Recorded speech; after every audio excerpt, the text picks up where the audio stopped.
Memoquaba, Medindia Fia, Amankwa, Tamaklu.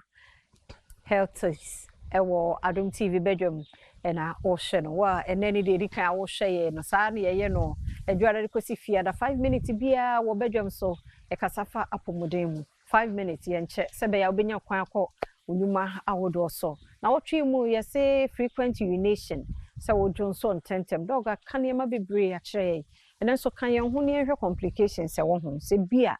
Yes, I know. I find so old. You know, so the dog. I ain't seen yes, dog. Oh boy, Doctor Dubois. Ti na jumedians ye deba. We send a jumoku endpoint homeopathic clinic. And a soya sunny. Am I your corny any doctor for who do? Edi community dog. And then so yamwa kwaba. Yeah, na say. Yeah, complications. Say be a major so because me no munsu enti major so. I know so can who be na complications. I know nama. Yade bebre timi di enya no because on say na de bia nipa da say ni try to find excuse for ade bia we go through. First of all, unya ka cho bi say wo Johnson tentempe bia wonu su ye Johnson dey say ye Johnson ye but say dey si a chechire mu na wotwe nyina no ya kire say ke nipa da say ni ordinarily no wo be Johnson be 7 to 8 times during day anajon ka abro so ano bia 1 or twice. Just enti se wo se wo de no wo dwonso be enum kosi be du anadwo na asase ye se e affect o quality of sleep ade be chen na wanum nyina ye fuafua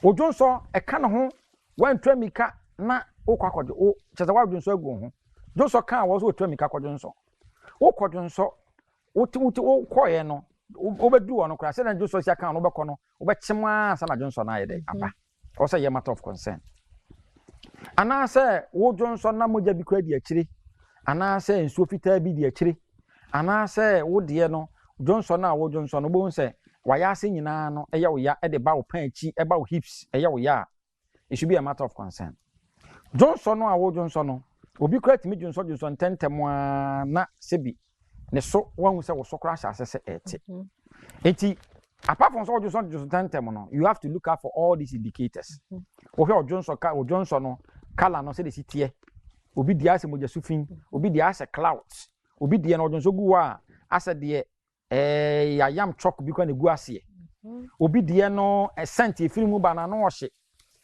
complications e wo mu ni bi ni say wan hwe say diabetes ya e bedru me be say wani e be say wo nerves okay. A bedroom maybe no sexually no a be affected.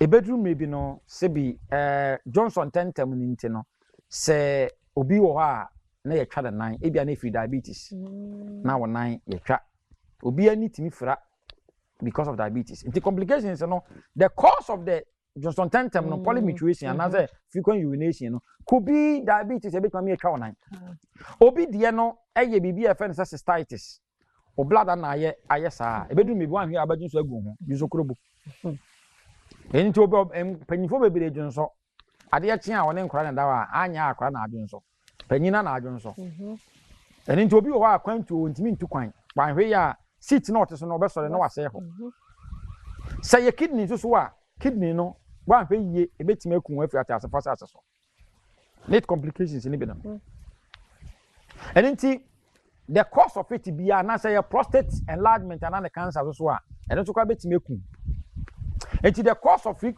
the complications of it no could be deadly.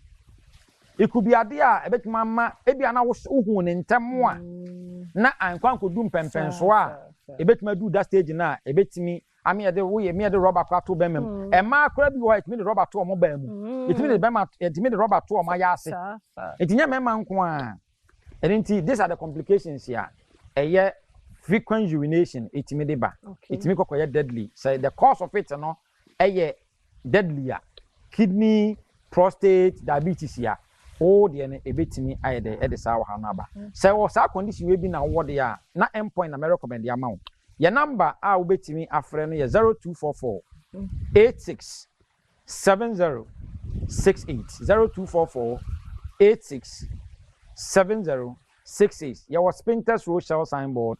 Tema Committee 22, Kumase Chronom Abuahia, ɛna Techiman Hensa ɛhɔ na endpoint homeopathic clinic yɛwɔ. Yɛda se Dr. Duboate wofrɛ ne sisi ɛyɛ ɔbɛgye so na afei nkyerɛmu bia no ɔde ama ɔkyerɛ nso sɛ yɛwɔ nkwane ahoɔden a yɛaka yɛn ho frequent urination na yɛnwie koraa. Medidi afia Amankwa Tamaklo.